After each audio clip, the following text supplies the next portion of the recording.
নমস্কার বন্ধুরা, আজকে রান্না হবে আলু ডিমের ঝোল। কীভাবে রান্না করে দেখুন।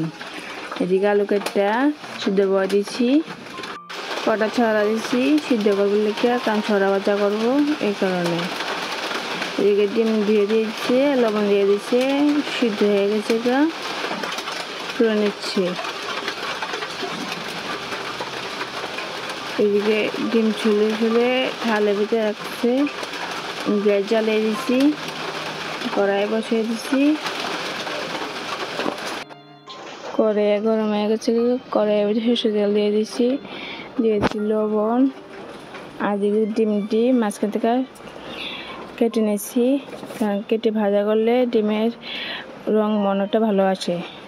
এদিকে হলুদ দিয়ে দিচ্ছি, দিয়ে ডিমটি একটা একটা করে দিয়ে দিতেছি। এদিকে আমার ডিম ভাজা এক পিঠ হয়ে গেছে, আর পিঠ উল্টে দিচ্ছি।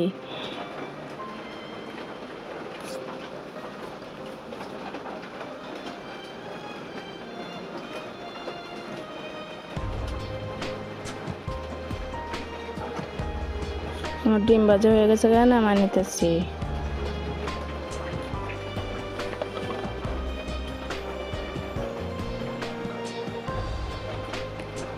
এদিকে ডিমের তেলের ভিতরে আলুটি দিয়ে দিচ্ছি, দিয়ে লবণ দিয়ে দিচ্ছি,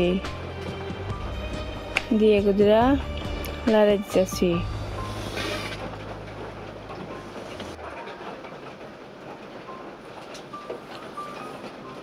এদিকে আলু ভাজা হয়ে গেছে, আলুগুলো নামিয়ে নিতেছি।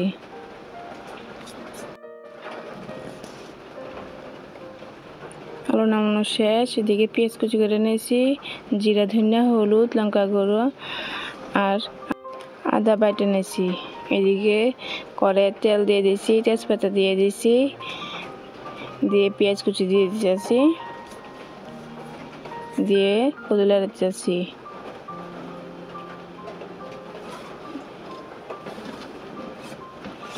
এদিকে আমার পেঁয়াজ ভাজা হয়ে গেছে,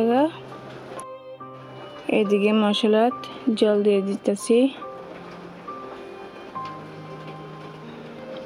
দিয়ে দিচ্ছি মশলার ভিতরে লবণ। পেঁয়াজ কষানো হয়ে গেছে, পেঁয়াজের ভিতরে মশলাটা দিয়ে দিচ্ছি, দিয়ে কদুলা দিতেছি। এদিকে মশলা কষানো হয়ে গেছে, দিয়ে দিতেছি ভাজা আলুটি, দিয়ে উল্টে পাল্টে দিতেছি।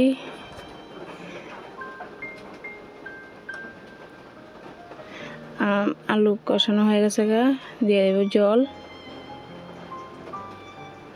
জল দেওয়া হয়ে গেছে, লেড়ে দিছি। এদিকে আলু জল ফুটে উঠেছে, দিয়ে দিচ্ছি ডিম,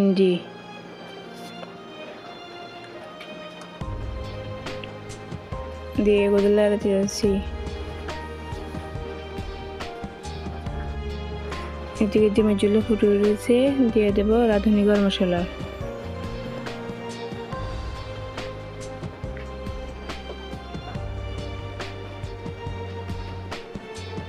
দিয়ে দিচ্ছি, দিয়ে এগুলো লেড়ে দিতেছি।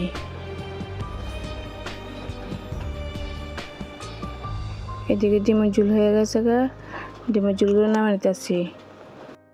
আমার ডিমের ঝোল রান্নাটা কেমন হয়েছে অবশ্যই কমেন্ট করে বলবেন।